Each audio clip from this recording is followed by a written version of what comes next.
disebut sebagai poros maritim dunia. Tadi pembelajaran yang tadi sudah dibahas mengenai maritim. Kalau maritim itu identik dengan laut. Ya, laut air. Nah, kenapa Indonesia disebut sebagai poros maritim dunia? Karena ingin menjadikan Indonesia itu sebagai negara maritim, negara yang kuat ya. Dilihat dari sumber daya alamnya dan untuk mewujudkan sebagai negara maritim, kita bisa melalui perekonomian gitu.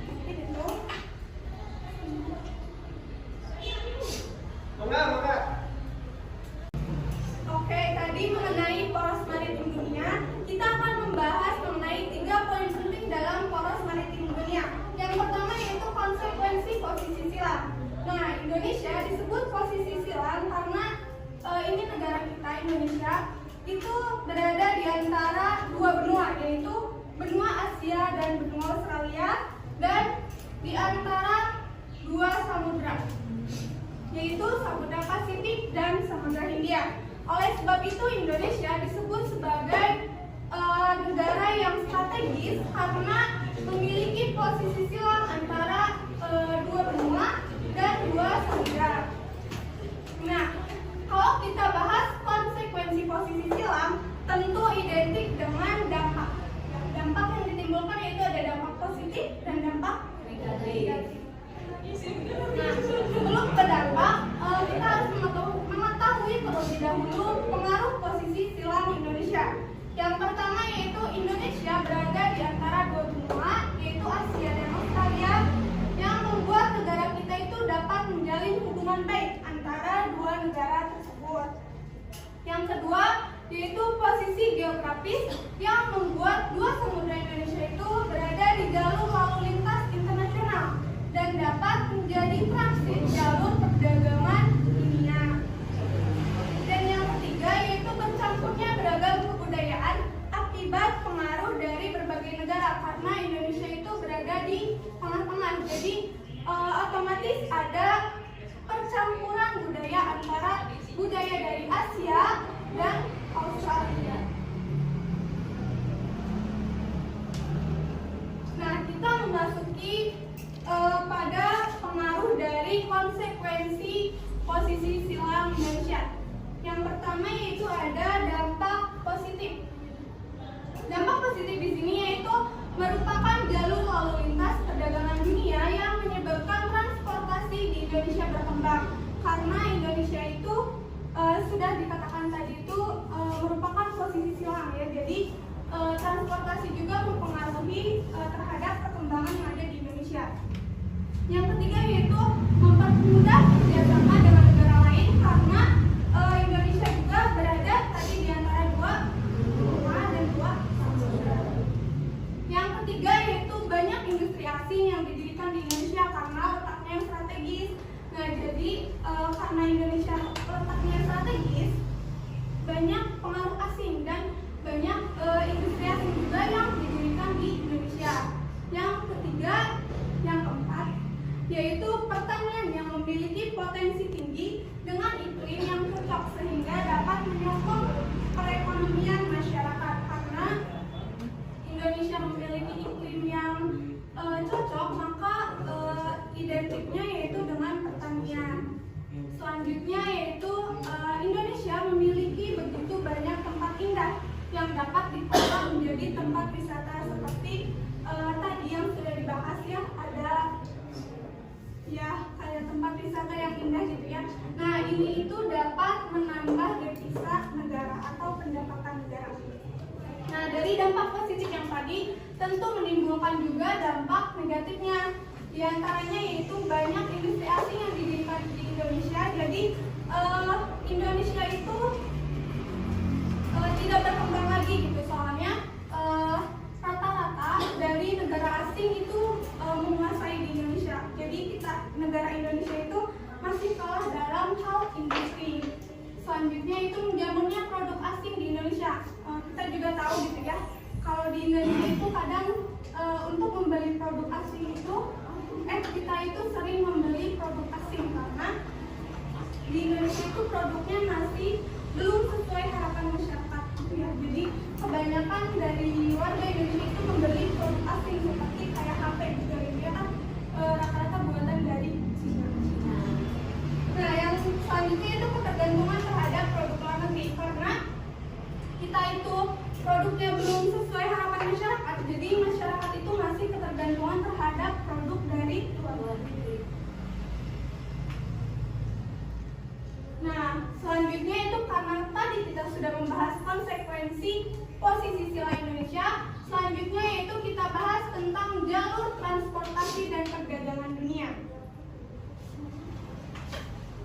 Nah, karena Indonesia itu berada pada posisi persilangan seperti tadi yang sudah dijelaskan, jalur transportasi dan perdagangan internasional, maka Indonesia itu terletak antara benua Asia dan benua Australia, serta Samudra Hindia dan Samudra Pasifik. Nah, Indonesia juga dikenal sebagai tempat transit karena letaknya yang berada di tengah-tengah banyak negara, bukan tengah-tengah banyak desa ya, banyak negara. Nah, jalur transportasi dan perdagangan internasional yang dimiliki Indonesia itu sudah ada sejak dulu sampai sekarang, bahkan masih terbilang kuat gitu ya. Nah, masih berhubungan dengan jalur transportasi dan perdagangan Indonesia. Di antaranya itu ada 4 pengaruhnya. Yang pertama yaitu ada alur laut kepulauan Indonesia atau disingkat dengan ALKI. Ada yang tahu ALKI itu apa? Nah, ALKI di sini, ALKI itu alur laut, pelaksanaan laut gitu ya, pelaksanaan hak lalu lintas laut yang sudah ada hukumnya, yaitu hukum internasional laut. Nah, di Indonesia terdapat 3 ALKI. Yang pertama yaitu ALKI 1. Ini merupakan ALKI 1, yaitu ada di Selat Sunda. Yang kedua, ini merupakan ALKI 2 yang berada di Selat Lombok. Dan yang ketiga, ini merupakan ALKI 3 yang berada di Ombay Wetar. Nah, mungkin sebagian orang itu belum tahu gitu ya tentang Ombay Wetar. Nah, Ombay Wetar itu kalau misalnya kita ingin melihat paus gitu ya secara jelas, datang ke Ombay Wetar, namun letaknya jauh gitu ya, di tengah-tengah kota Dil gitu ya.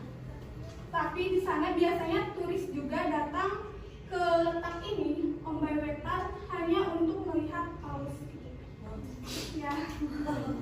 Yang kedua yaitu Indonesia terletak pada posisi silang, seperti tadi sudah dijelaskan.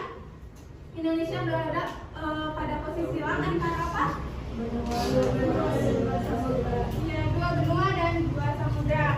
Yang ketiga yaitu jalur laut adalah jalur yang paling efisien untuk mengangkut barang dalam jumlah yang besar.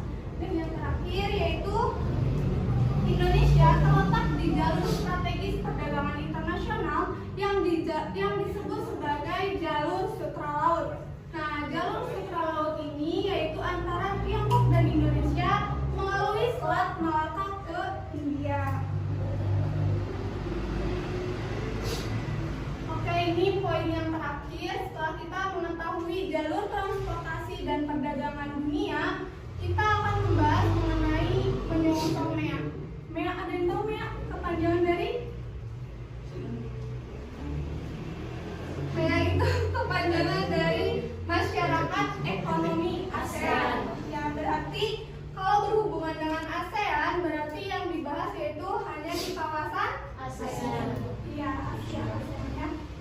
Nah, MEA di sini merupakan bentuk integrasi ekonomi ASEAN, di mana negara yang berada di kawasan Asia Tenggara menerapkan sistem perdagangannya bebas. Nah, hal ini dilakukan untuk meningkatkan daya saing agar mampu berkompetisi dengan Cina dan India dalam menarik investasi asing. Karena tadi sudah dibahas kalau di Indonesia itu banyak yang didirikan perusahaan asing gitu. Jadi kita itu belum berkembang. Jadi di sini dibentuklah MEA hanya di kawasan Asia. Nah, tujuan yang ingin dicapai dari MEA ini yaitu untuk menghilangkan hambatan di bidang ekonomi lintas kawasan. Nah, pemerintah juga sebagai pemerintah ataupun masyarakat gitu ya, kita harus mempersiapkan diri melalui peningkatan kualitas SDM-nya. SDM itu yaitu sumber daya manusia. Iya, melalui sumber daya manusianya, termasuk mental menghadapi perdagangan bebas masyarakat ASEAN. Nah, mungkin untuk materi hanya 3 poin tadi ya yang dibahas dalam mengetahui poros maritim dunia. Mungkin selanjutnya agar mengetahui gitu ya. Oke, selanjutnya yaitu karena materi sudah habis, sudah dibahas semua. Mungkin sebelumnya apakah ada yang ingin bertanya? Ya, mungkin untuk pertanyaan hanya satu ya, karena waktu juga. Namanya? Namanya loh. Tapi pertanyaannya?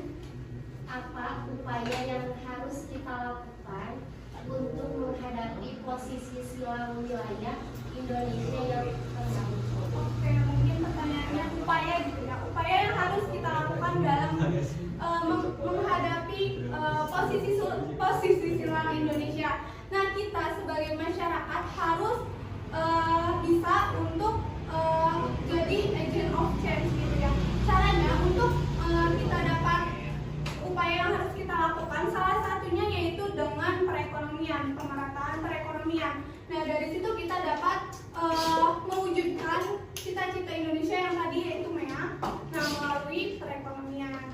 Mungkin untuk pertanyaan cukup satu ya, karena waktu juga. Selanjutnya yaitu adanya soal yang akan dibagikan untuk melihat hasil pembelajaran yang sudah dilaksanakan tadi gitu ya, meskipun singkat, semoga bisa gitu ya disampaikan tadi, jadi bisa gampang.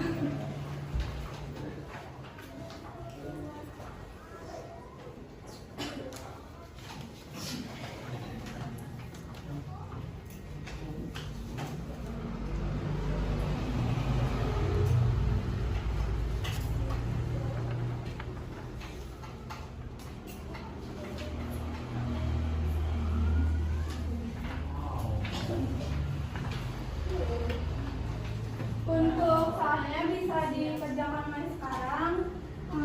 Kerjakannya dengan jujur gitu ya.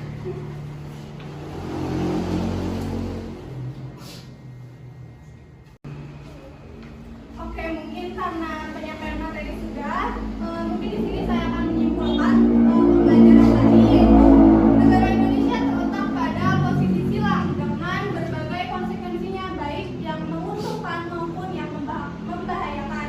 Nah, dalam posisi sebagai jalur transportasi dan perdagangan, bangsa Indonesia harus siap menghadapi segala tantangan yang dihadapi, termasuk dalam menyongsong dunia. Nah, mungkin sekian pembelajaran yang dapat saya sampaikan gitu ya. Kurang lebihnya mohon maaf.